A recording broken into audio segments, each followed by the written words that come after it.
Hello everyone, welcome to my channel holistic Ayurveda with doctor Neha.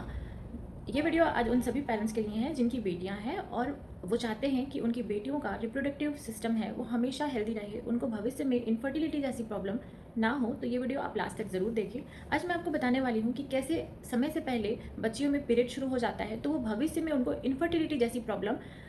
होने में responsible हो सकता है। तो सबसे पहले जिन बच्चियों को समय से पहले पीरियड शुरू हो जाता है, यानी कि 7-8 साल में अगर पीरियड शुरू हो जाता है, तो उनकी जो मेनोपॉज भी उतनी ही जल्दी होने वाली है, यानी कि पीरियड जो बंद होने का जो उम्र है वो जल्दी ही हो जाएगा। यानी कि पहले क्या होता था 50-52, कुछ लोगों में 55 तक में मेनोपॉज होता था, लेकिन अभी जो है ओपीडी में बहुत सारे ऐसे केसेस देखने को मिलते हैं जिनमें 45, 42, इवन 38, इवन 35 तक में पीरियड्स बंद हो जाते हैं। तो जिनमें पीरियड जल्दी शुरू हो रहा है तो उनका पीरियड जल्दी बंद होगा, ये ध्यान में रखना है। तो इसमें क्या हो रहा है, उनका जो फर्टाइल विंडो है, फर्टाइल पीरियड है, जिस समय वो गर्भ धारण कर सकती हैं, वो समय छोटा हो गया है। तो अगर ऐसा है तो ये इनफर्टिलिटी के लिए रिस्पॉन्सिबल होगा, क्योंकि आजकल हम देखते हैं बच्चों में उनके एजुकेशन कैरियर को अचीव करते करते ही उनको बहुत टाइम हो जाता है। उनके जो ग्रेजुएशन पोस्ट ग्रेजुएशन कंप्लीट करते ही अबव 30 उनकी एज हो जाती है, 32-33। लेकिन हम ये भी देख रहे हैं कि अगर उनको अर्ली मेनार्की हुआ है, यानी 7-8 साल में उनको पीरियड शुरू हो गया है, तो उनकी पीरियड्स जो है उतनी जल्दी बंद भी हो जाएगी, यानी कि अप्रॉक्स 40-42 एज में उनको पीरियड्स बंद होने की संभावना बहुत ज़्यादा है। और हम ये भी जानते हैं कि जो 30 साल तक एग की क्वालिटी और क्वांटिटी दोनों अच्छी होती है, फिर 30 साल के बाद में एग की जो क्वालिटी है और क्वांटिटी है दोनों ही धीरे धीरे धीरे कम होनी शुरू हो जाती है। और 35 के बाद में अप्रॉक्स जब 35-40 के एज के आसपास अगर जाते हैं तो उस समय बहुत ही पुअर हो जाती है एग की क्वालिटी, तो उस समय कंसीव करने के जो चांसेस हैं बहुत कम हो जाते हैं। और अगर मेनापॉज ही उनको जल्दी हो गया, पीरियड्स बंद होना उनको 40 ईयर में हो गया, तो उसके जो पहले ही उनकी जो हार्मोनल जो चेंजेस शुरू हो जाएंगी, उनकी जो कंसीव करने की जो क्षमता है, उनके यूट्रस हैं, उनकी ओवरीज हैं, वो उतनी अच्छी नहीं रहेंगी। इसीलिए अगर अर्ली मेनार्की हो रहा है तो वो इनफर्टिलिटी के लिए रिस्पॉन्सिबल हो सकता है। दूसरा कारण क्या है कि जिनको जल्दी पीरियड शुरू होता है उनमें देखने को मिलता है कि उनको पीसीओडी, एंडोमेट्रियोसिस जैसी कॉम्प्लिकेशंस होती है, तो ये भी इनफर्टिलिटी के लिए रिस्पॉन्सिबल होता है। तीसरा, hormonal changes, hormonal imbalance, lifestyle जो उनकी है के कारण से, जैसे कि जिन बच्चियों में समय से पहले पीरियड शुरू हो गया है उनमें ये क्यों हो रहा है, क्योंकि उनकी जो बॉडी है वो उस चीज़ों को अचीव कर चुकी है, उतनी बॉडी वेट अचीव कर चुकी है, वो हार्मोनल चेंजेस उसमें होने शुरू हो चुके हैं, तभी उनको पीरियड्स आ रहे हैं। तो इन बच्चियों में देखने को मिलता है कि वो ओबेसिटी रहता है या फिर हायर बॉडी मास इंडेक्स रहता है, यानी कि उनकी उम्र और उनकी ऊंचाई के अनुसार उनकी जो वजन है शरीर का वो ज़्यादा रहता है। तो ये क्या करता है कि उनके मेंस्ट्रुअल साइकिल को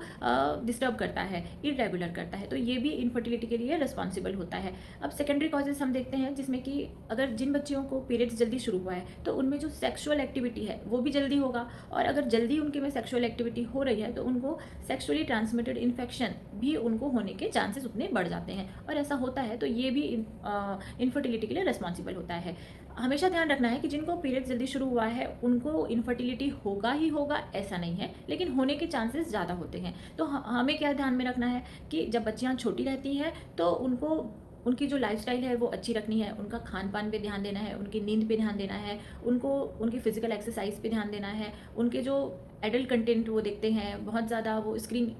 के टच में रहते हैं, यानी मोबाइल, फ़ोन, टीवी, ये सब में, लैपटॉप, तो इसको अवॉइड करना है। बहुत ज़्यादा जो मूवीज़ हैं, गाने हैं, जो उनको ऐसे नहीं देखने चाहिए, वो अगर वो देख रहे हैं तो इसमें उनके जो ब्रेन पे नेगेटिव इम्पैक्ट पड़ता है, उसके अकॉर्डिंग उनकी बॉडी है, उनका ब्रेन है, वो रिस्पॉन्स करना शुरू करता है। तो जब बच्चियाँ छोटी होती हैं तो इन सब चीज़ों को अवॉइड करनी है, इन पर ध्यान देना है। लेकिन अगर जिन बच्चियों को पीरियड शुरू हो चुका है 7-8 साल में, तो उन पर क्या करना है, उनके पेरेंट्स को ध्यान देना है कि वो उनको पोषक तत्व युक्त आहार उनको मिलना चाहिए, क्योंकि उनका ग्रोइंग फेज होता है, तो उनको प्रॉपरली न्यूट्रिशन मिले, उनका जो नींद है, स्लीप साइकिल प्रॉपर हो, समय पे वो सोएं, समय पे वो जागें, पर्याप्त उनको 8 घंटे की नींद होनी चाहिए, उनका बॉडी एक्टिव होना चाहिए, फिजिकली उनको एक्टिव होना है, उनको एक्सरसाइज करना है, उनको किसी भी प्रकार से, यानी कि उनको हमें ध्यान रखना है कि हमें मेंटली सपोर्ट करना है। ये नहीं कि अगर जल्दी पीरियड शुरू हो गया है तो आप उनको ताने दें कि अरे इसको पीरियड जल्दी शुरू हो गया है, यार ऐसे सोसाइटी में लोग होते हैं जो ऐसा करते हैं, तो उनसे बचाना है। ऐसा उनको समझाना है कि ये सब चीज़ें गलत नहीं है, इट्स नेचुरल, ये नेचुरल होती है, नेचुरली आती है। अभी के जो इन्वायरमेंट के कारण से, लाइफस्टाइल के कारण से कुछ बच्चियों में समय से पहले हो जाती है। तो इन बातों का अगर आप ध्यान रखेंगे तो उनका जो रिप्रोडक्टिव सिस्टम है वो हेल्दी रहेगा। और एक और चीज़ पे ध्यान रखना है कि हमारा जो एज है 20 to 30 ईयर ऑफ जो हमारा एज है उसमें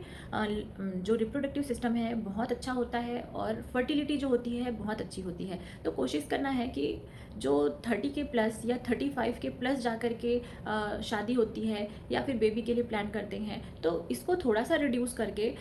25 to 30 ईयर ऑफ एज में ही मैरिज हो और बेबी के लिए प्लानिंग शुरू कर लेनी चाहिए, जिससे कि इनफर्टिलिटी जैसी समस्या नहीं होगी। और अगर आपको मेरा वीडियो अच्छा लगा हो तो आप इसको, जिनको ज़रूरत है उनको शेयर करिए, मेरे चैनल को सब्सक्राइब करिए, वीडियो को लाइक करिए और ऐसे ही अच्छे अच्छे वीडियोज़ के लिए मेरे साथ बने रहिए। Thank you.